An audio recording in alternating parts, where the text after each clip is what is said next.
Dari Polda Metro Jaya, saudara mengungkap temuan terkait penyelidikan kasus penyiraman air keras terhadap aktivis Kontras Andri Yunus. Polisi sebut terduga pelaku berjumlah 4 orang.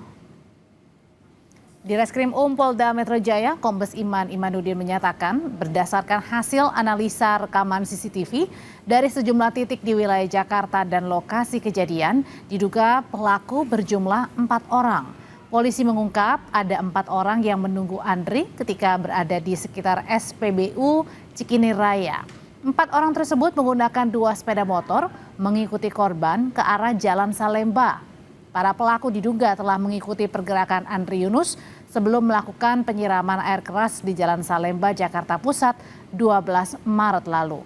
Pergerakan para pelaku terdeteksi CCTV mulai dari kawasan Jakarta Selatan ke gedung YLBHI hingga Jalan Salemba.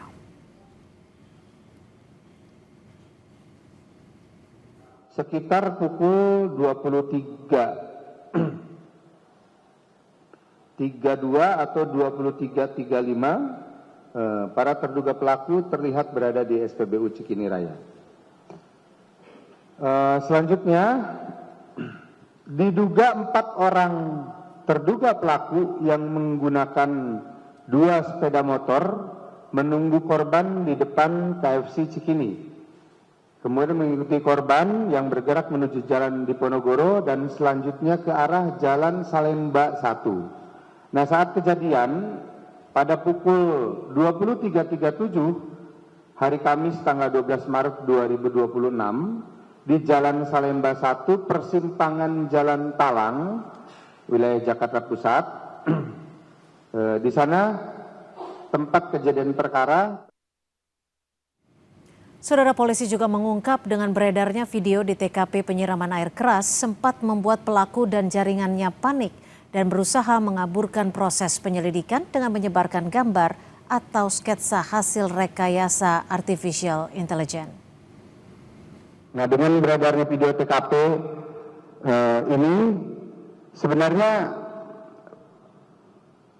para pelaku mulai terlihat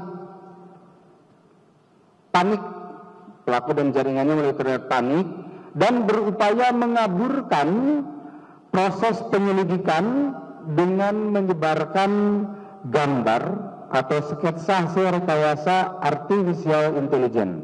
Jadi sebagaimana rekan-rekan banyak melihat atau menerima mungkin kiriman link atau unggahan di media sosial berupa dugaan pelaku, kemudian dugaan identitas pelaku, itu kami pastikan bahwa itu adalah hoax atau tidak benar. Usut kasus penyiraman air keras terhadap aktivis Kontras Andri Yunus, polisi sita 86 CCTV, wadah air keras hingga helm yang diduga milik pelaku penyiraman. Polisi menyatakan olah TKP kasus penyiraman air keras pada aktivis Kontras Andri Yunus sudah dilakukan pada 13 Maret 2026. Dari proses tersebut, polisi menyita sejumlah barang bukti. Kapolres Metro Jakarta Pusat Kombes Reynold Huta Galung sebut jaket serta helm korban turut disita sebagai barang bukti. Tak hanya itu, saudara, sisa cairan berwarna merah di area jembatan serta helm yang ditemukan di jembatan kecil juga disita sebagai barang bukti.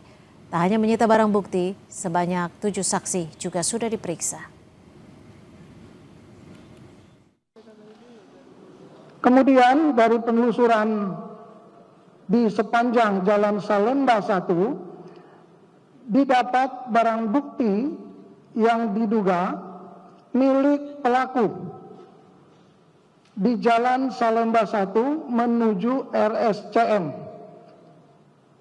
Ini bersesuaian dengan rekaman CCTV bahwa pelaku yang mengendarai menggunakan helm tersebut.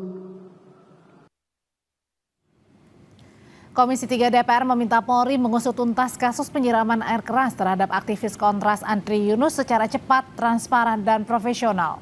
Komisi 3 DPR menggelar rapat membahas kasus penyiraman air keras terhadap aktivis Kontras.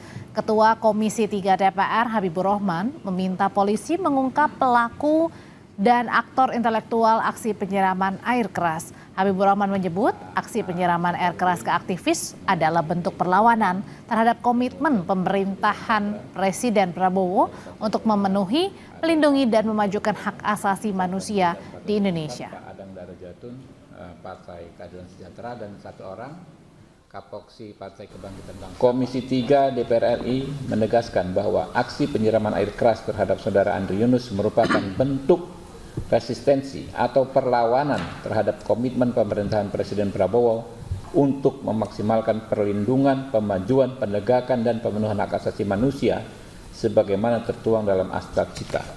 Komisi 3 DPR RI meminta kepada Polri untuk mengusut tuntas kasus penyiraman air keras kepada Saudara Andri Yunus secara cepat, transparan, dan profesional, serta segera mengungkap dan menangkap para pelakunya, baik yang merencanakan, memerintahkan, melaksanakan, maupun melakukan perbantuan sesuai dengan ketentuan perundang-undangan.